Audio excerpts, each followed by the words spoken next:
Hello friends, नमस्कार and welcome to समाधान। साथ ही उम्मीद है कि आप सब अच्छे होंगे और साथ ही साथ आपकी स्टडी भी अच्छे से चल रही होगी। बिहार कर्मचारी चयन आयोग और जैसे कि कल एआरओ, हालांकि अभी इसको एआरओ बोलना सही नहीं है, वो अभी राजस्व कर्मचारी का पद ही है, क्योंकि अभी इसका नाम फाइनली एक्सेप्ट नहीं हुआ है। देखिए, वो एक्सेप्ट हो जाएगा अलग चीज़ है, इसका लेवल भी बढ़ जाएगा अलग चीज़ है, लेकिन वर्तमान में इसकी चर्चा करें हम लोग, जो 8,054 सीटें हैं, वो राजस्व कर्मचारी के नाम से ही अभी अधियाचना आई है और लेवल 2 के रूप में ही आई है अधियाचना। ठीक है, अभी लेवल 4 भी नहीं हुआ है और 5 भी नहीं हुआ है।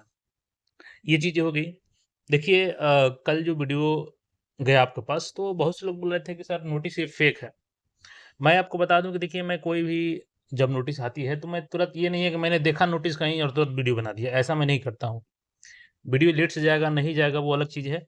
लेकिन पहले उसको वेरीफ़ाई करना ज़रूरी है ताकि आपको सही इन्फॉर्मेशन मिल सके। क्योंकि आप अगर हमसे जुड़े हैं तो एक भरोसे के माध्यम से ही जुड़े हैं। तो मैंने उसको वेरीफ़ाई किया और वो सही था, इसलिए मैंने डाला। आप टेलीग्राम पे भी जाके देख सकते हैं, मैंने वहाँ भी कुछ और भी प्रूफ़ डाले हैं, जिससे आपको बिल्कुल 100% एश्योरिटी हो जाएगी कि हाँ, वो सही था। अब उसमें कन्फ्यूज़न क्यों हुआ, वो भी हम बात करेंगे। लेकिन देखिए, अब अधिसूचना आने के बाद से ऑफ़िस वर्क तेज़ हो गया है। इसके रिगार्डिंग एक मैं बीएसएससी का भी नोटिस दिखाने जा रहा हूँ आपको। लेकिन उससे पहले आपको बता दूँ, यहाँ पे जो कल का नोटिस में कन्फ्यूज़न था। प्लस जो नए चेयरमैन नियुक्त हुए हैं, हालाँकि अतिरिक्त प्रभार में हैं, लेकिन एक अच्छी खबर है उनके साथ। वो क्या अच्छी खबर है आपके लिए, मैं अभी बताऊँगा। सबसे पहले देखिएगा, इसमें कन्फ्यूज़न क्यों हुआ आप लोगों को कल। यहाँ पे देखिएगा, यहाँ पे जो आपका दिख रहा है ना, ये जेमिनी का है। जेमिनी का सिंबल है। जब भी आप जेमिनी से फ़ोटो बनाएँगे ना, तो इस तरीके का फ़ोटो आएगा। और मैंने प्रॉपर ये बताया भी था आपको, टेलीग्राम के माध्यम से प्रूफ़ भी दिया था। ये बिल्कुल, ये 100% सत्य है कि ये जो नोटिस है, ये आपका एआई से तैयार किया गया है। लेकिन इसमें जो ये मुहर है, ये भी एआई का है, फेक मुहर है, ठीक है? बट साइन सही है, ये सब चीज़ सही है। होता क्या है, देखिए कई बार होता है ना कि ओरिजिनल नोटिस, चूँकि ये तो गुप्त रूप से भेजी जाती है, लेकिन किसी के हाथ में लग जाता है तो वहीं से नोटिस वायरल होती है। अब हो सकता है कि नोटिस कई बार धुंधला रहता है, कुछ स्पष्ट नहीं होता है। तो अगर आप एमिनी जो जेमिनी है, जेमिनी में एआई को आप देंगे कि इसको फ्रेश बना के दीजिए, तो वो क्या करता है, वो उसी नोट्स को उसी फॉर्मेट में लेटर को तैयार कर देता है। तो बस वही चीज़ें की गई है, जो भी फैक्ट्स इसमें है, ये सारे के सारे सही हैं। हाँ, ये लेटर एडिटेड है, वो अलग चीज़ है, लेकिन सारा चीज़ सही है। मैंने आपको प्रूफ़ दिया था टेलीग्राम पे, आज के न्यूज़पेपर में भी आप देख सकते हैं। ये बिल्कुल सत्य बातें हैं कि हाँ, ये अधियाचना गई है 20 तारीख की डेट में। तो इसको लेकर के आप लोग कन्फ्यूज़ थे। अब उम्मीद है कन्फ्यूज़न नहीं होगा आपको। लेटर एडिटेड ज़रूर है, लेकिन इसकी बातें सब सही है। ओरिजिनल लेटर को एडिट किया गया है बस। अब आप सबका एक और कन्फ्यूज़न आ रहा है कि सर, आप लोग बोल रहे हैं कि जून में ओपन हो सकता है इसका पोर्टल। तो अभी तक तो 3 जून तक आपका सॉफ्टवेयर इंटीग्रेशन कंपनी का ही बिडिंग चल रहा है। देखिए, अब ये आप बात कहाँ से बोल रहे हैं कि 3 जून तक चलेगा? आपको जानकारी होनी चाहिए कि मैंने आपको खुद बताया है कि 27 अप्रैल को ही इसका फाइनेंशियल बिड हो चुका है, यानी कि 27 को ही क्लियर हो चुका है कि किस कंपनी के पास आपका सॉफ्टवेयर क्रिएशन का जा रहा है। हालाँकि वो पब्लिकली बीएसएससी ने नहीं बताया किसी को, लेकिन वो अपना काम कर रही है, साइट डेवलपमेंट का काम कर रही है। अब ये 3 जून वाला मैं बताता हूँ आपको कहाँ कन्फ्यूज़न हुआ है।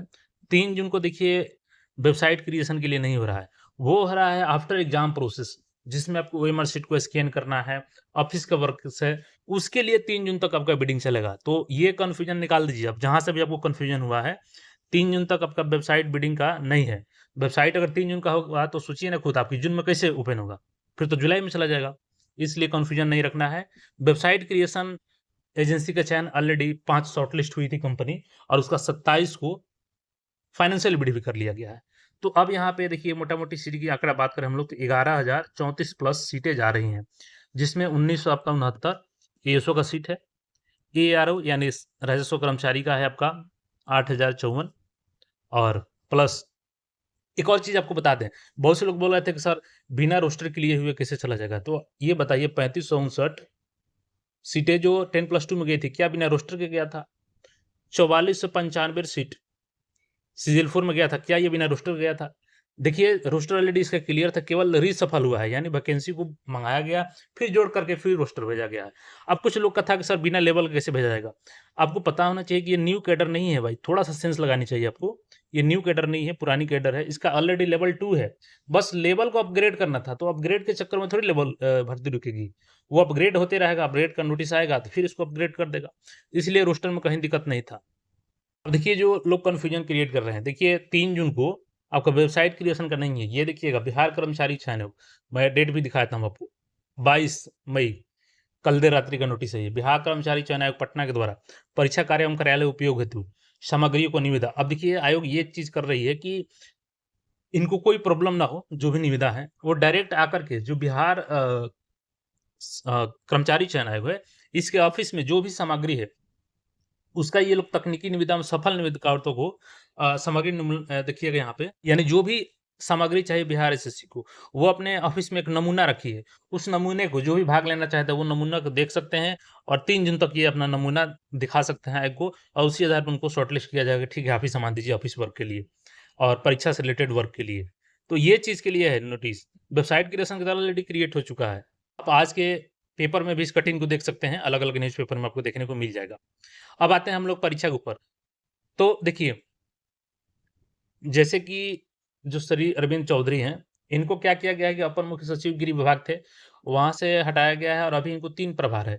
एक तो संयुक्त प्रवेश प्रतियोगिता परीक्षा परिषद, अध्यक्ष बिहार कर्मचारी चयन आयोग, ये अतिरिक्त प्रभार बनाएँगे, ठीक है?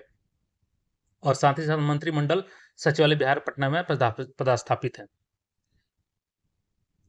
अब इनके अंदर देखिए भले ये अतिरिक्त प्रभार में है, लेकिन एक प्लस पॉइंट मैं आपको बताता हूँ। यहाँ पे देखिएगा तो पहले से क्या है ये पहले से अतिरिक्त प्रभार अपर मुख्य सचिव निगरानी विभाग, परीक्षा नियंत्रक, बिहार राज्य संयुक्त प्रवेश परीक्षा परिषद, पटना जाँच आयुक्त, सामान्य प्रशासन। तो ये जो पॉइंट है ना, परीक्षा नियंत्रक, बिहार राज्य संयुक्त प्रवेश परीक्षा, तो ये बिल्कुल परीक्षा के लिए नए नहीं है। इनके पास एक्सपीरियंस है परीक्षा को लेकर के, जो भी परीक्षाएँ आयोजित करानी है। यानी कि परीक्षा कैसे आयोजन लेना है, उसका कैसे कंट्रोल करना है, ये नियंत्रक, कंट्रोलर रह चुके हैं ऑलरेडी। तो इनके पास एक्सपीरियंस है अच्छा खासा एग्ज़ाम कंडक्टिंग को लेकर के। तो थोड़ा-सा इसका लाभ ज़रूर मिलेगा आपको बिहार एसएससी यानी बिहार कर्मचारी चयन आयोग को, कि ये जो अपना एक्सपीरियंस है उसके साथ आगे इसमें बढ़ेंगे। और बीएसओ का एग्ज़ाम आपका अगस्त में होने जा रहा है, इसके बाद आपका सीजीएल 4 का होगा। तो तैयारी में थोड़ी-सी भी कोताही ना करें। बीएसएससी कब आपको अलर्ट कर दे कि 1 महीने के अंदर एग्ज़ाम होगा आपका। अब 1 महीने का मतलब कि जो लोग सोच रहे हैं कि नोटिस आएगा तो तैयारी करेंगे, तो नोटिस हो सकता है कि एग्ज़ाम से 1 महीना पहले आपको मिले। तो इसलिए नोटिस के चक्कर में नहीं रहना है आपको। और कुछ लोग कमेंट कर रहे थे कि सर तब तो 10+2 से सीटें घट जाएँगी। तो देखिए वो ऑलरेडी घट चुकी है, 3559 सीटें ऑलरेडी आपकी माइनस हो चुकी है। और एक सवाल है कि सर इसमें मिनिमम एज कब से काउंट किया जाएगा? तो देखिए मैक्सिमम चांस है, 90% आप मान के चलिए कि आपका एज 1/8 जो 1/8 है 2026 से काउंट होगा। 10% मान के चलिए कि चूँकि अब आयोग के ऊपर डिपेंड करता है, लेकिन मैक्सिमम चांस है, जो सारी कंडीशंस देख कर के हम लोग बात करें, तो आपका 90% चांस है कि 1 अगस्त 2026 से काउंट होगा। बाकी कई लोग इसके विरोध में हैं कि ओपन नहीं होनी चाहिए। वो भी अपनी जगह सही हैं, क्योंकि देखिए केवल फॉर्म ही भरवाना, एग्ज़ाम नहीं होना, लंबे समय से जैसे इंटर लेवल के लोग इंतज़ार कर रहे हैं, तो ज़ाहिर-सी बात है उनके अंदर रोष होगा। क्योंकि एग्ज़ाम सबसे ज़रूरी है कि आप एग्ज़ाम लीजिए। तो तैयारी करते रहें आप लोग और कन्फ्यूजन नहीं रहना है। वेबसाइट क्रिएशन का ऑलरेडी 3 जून नहीं बल्कि 27 अप्रैल को ही हो गया है। तो जून में आपको इसका मेबी उसके पहले भी दिख जाए, तो अपनी पढ़ाई को कंटिन्यू रखें। मिलते हैं फिर नए अपडेट में। धन्य